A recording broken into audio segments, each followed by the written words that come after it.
Our first caller is Nick from Colorado. Nick, what's happening, man? How can we help you? Hey, how's it going, guys?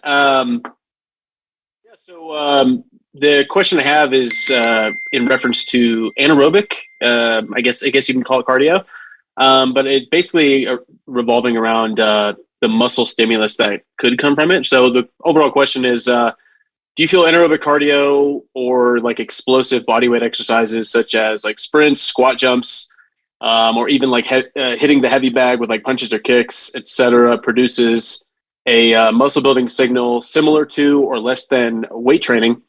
I bring this up because from personal experience and, when looking at athletes that emphasize much of this in their training, they almost always are like lean and muscular, even when weightlifting might not be as much of a focus.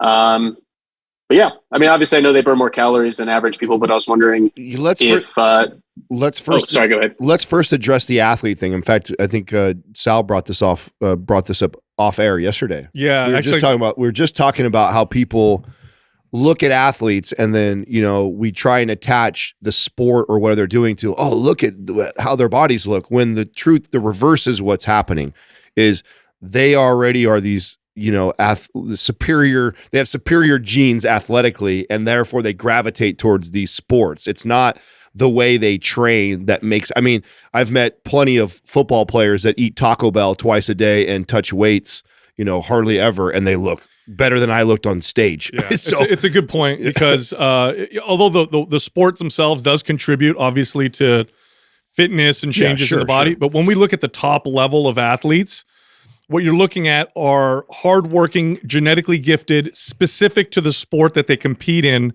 types of people. So in other words, if I looked at the top level swimmers in the world, maybe I would assume that swimming a lot would give me a long torso, short legs, and long arms, right? So we don't necessarily want to look at top athletes and do that, although we can get some clues. Now, what you're saying about sprints and explosive movements, jumping, that kind of stuff, there's definitely truth to that. That type of cardio is the resistance training or strength training of cardio, okay? It does build muscle. So a sprint will build leg muscles. Similar, but not the same as strength training. Strength training incorporates the eccentric portion of a repetition, which has a lot of muscle building potential. And so that would be the missing thing. However, explosive movements do build bigger muscle fibers because bigger muscle fibers contract harder and produce more power. Well, here's the thing is when you're talking about speed, which is really what you're talking about when you're talking about being explosive and having this type of movement activity, you're generating a lot of force. And so that force itself is a signal that you need, more fast twitch activity. Your muscles need to respond accordingly.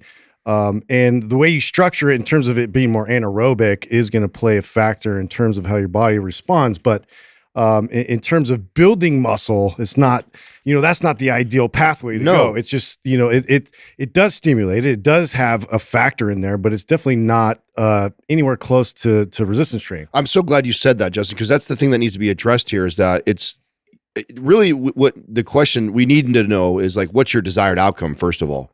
If you're trying to be an athlete, then doing some of these things like the athletic training, that makes total sense to train this way. But if your desired outcome is to look like the athlete, i.e. I want to build muscle and be shredded and lean, therefore I want to do these exercises I hear or see them doing, that's not the best approach. There is a better approach to building more muscle faster and getting leaner faster. There are two different goals and two different ways that I would train the body to get that. And the idea of, let's combine it all together because this is what we see athletes, they look this way and therefore I'm going to train this way. Depending on the client's goal, I'm most likely not going to use that method of training to get their desired outcome. Because what most clients say to me is they use an athlete and they go, I love the way this guy looks. And he's also— make me look like them. Yeah, make me look like them. And I see he's doing these— like Bo Jackson, I see him doing these jump boxes and these ice skaters and he's doing these like cool moves. Like, so let's follow his training, right? It's like, No, what he's doing is specific to his sport, and whoever's training him has got him doing that because it benefits him on the field or whatever sport we're talking about. He didn't go to his coach and go like, "Hey, I want to be the best looking basketball player on the court." He's like, "I want to be the best basketball player. I just happen to have great genetics, and so I look awesome while I do it."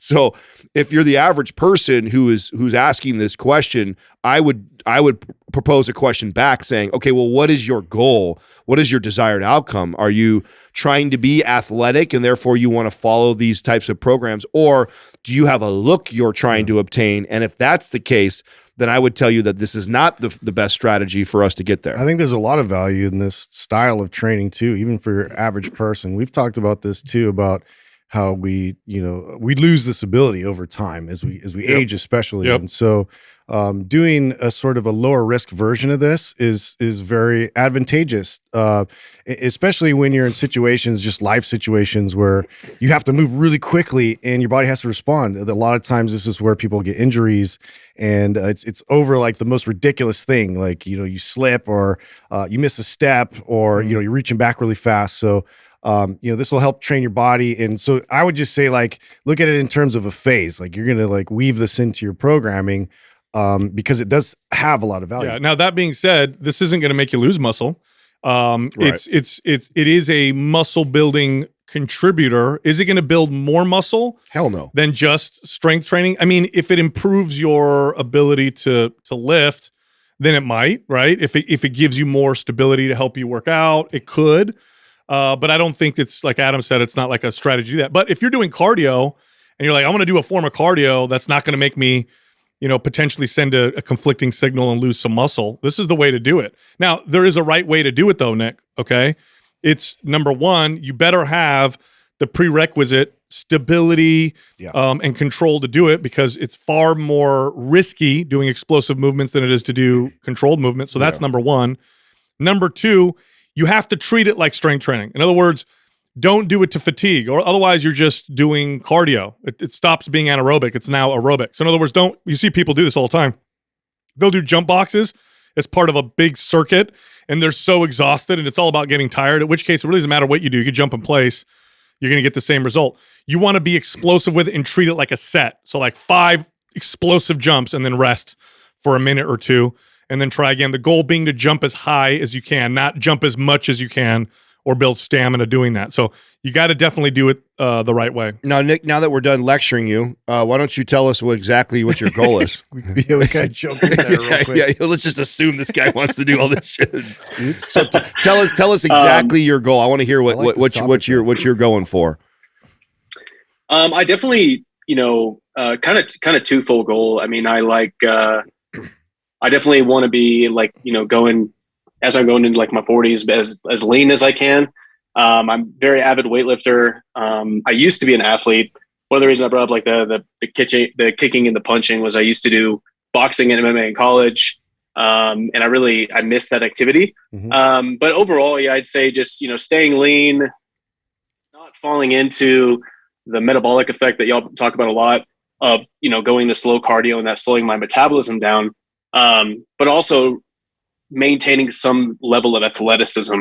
I don't have the same knees anymore. I was in the Marine Corps for 10 years and my knees are definitely beat down. So I can't like really run anymore. So it's like, what sort of athletic activities can I do combined with the weight training that I do to remain athletic, still remain lean, but not mess up my metabolism, I guess. So it's kind of a twofold question or issue. I love something. Okay. You said something that we didn't address that I think is also important. Another thing that would be important to finding out about my client before I would give them advice is that you enjoy doing this, right? So sometimes I'm going to advise my client to go in a path that I know that there's a faster path to get them to their goal, or even a better path to get to their goal. But part of their goal is, man, Adam, I love doing this athletic stuff. Yeah, if you plan on doing it forever, you better like it. Yeah, I enjoy it. It makes me feel good when I do it. It's fun. I have that kind of, and so that's where as a coach, I'm going to take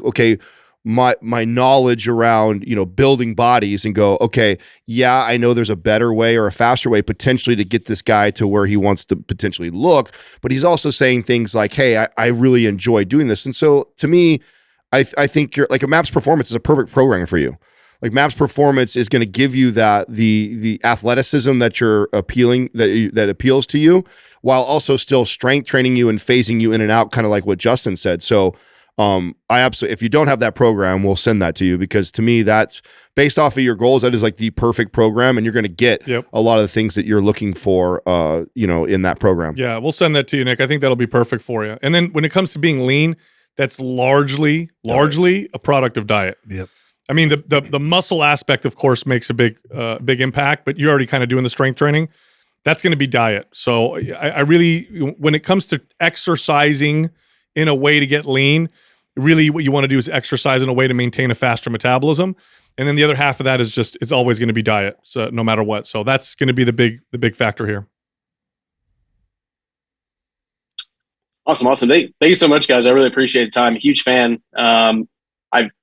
You guys talk more about the metabolism than probably anyone else on these podcasts. So I really appreciate the insight there. You got it, man. Appreciate you calling in. Thank you.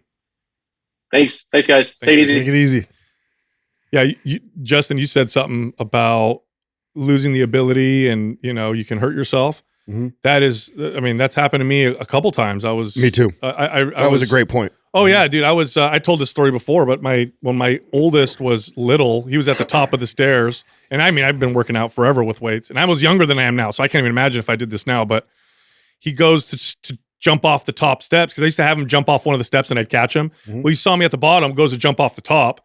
I grabbed the railing and launched myself up the stairs, and I ripped the railing off the wall, caught him, literally pulled every muscle on the left side of my body because of the superhero dad moves. Yeah, but it was the explosiveness, right? Because I have the strength, but I didn't train lots of explosive power. So my body didn't have the ability to really control or stabilize. So I ended up hurting, half my body as a result. And it's true, like you'll get fit and strong in the gym, you'll miss a step, go to step real fast. Oh, how did I hurt myself? I always work out. Well, it's an ability. It's a skill. You got to train it. Yeah. I mean, you overcorrect at that point if you're not familiar with those movements anymore. And it's just one of those things that, like, really quickly, like, you don't have that ability anymore. So to train it is definitely something that now, and I didn't really consider that until we had Joe DeFranco on. Yeah. Too. I'm like, oh my God, what a great point. So, that's definitely something that I've been noticing a lot too, even with my parents and with everybody else. I'm like trying to get them to move fast every now and then just to maintain the ability. No, I mean, I shared on the podcast a while back, it was almost a year ago, I think, when I jumped out of the back of my truck. I have a lifted Chevy, and when I jump out, like, it's something I've done probably 100 times plus, and never thought twice about it. And I thought my knees were going to explode. And because when you hit the ground hard, and really, what the awakening for me was, I'd never stopped consistently lifting weights and training, but what I had stopped is a lot of athletic training, a lot of explosive type of movements. And that naturally just kind of wove its way into my routine, because I've always played sports, and this is the longest period of time in my life that I've gone without playing any sort of sports. Well, if I don't play any sports, I'm also not training to kind of prepare myself for that. So I've lost an ability that I just thought I would have, thought I would have forever. I know better. I should know better. I wouldn't have it forever. But like when I jumped out of that truck, I didn't think that I would feel that way. It's something I've done so many times, but it's, if you don't train it, you'll lose it. The body will prune off that ability, even if you're a strong person in the gym and fit. I mean, body fat percentage is good. I'm strong in the gym, but I don't train that way of movement. Hey, this is why we are such big advocates of certain barbell movements. Like, you can work out your legs with leg presses and leg extensions and, hack squats and stuff like that, but you stop squatting, and you'll have strong legs from the other exercises, but that skill of squatting, which is fundamental, it'll start to slip away from you. You'll get under a bar or try to squat, and you just don't have the same. So, strength and it's all, so much of it is a skill that you have to practice all these movements, not just have the muscles that contribute to the movements. That's the important thing to understand.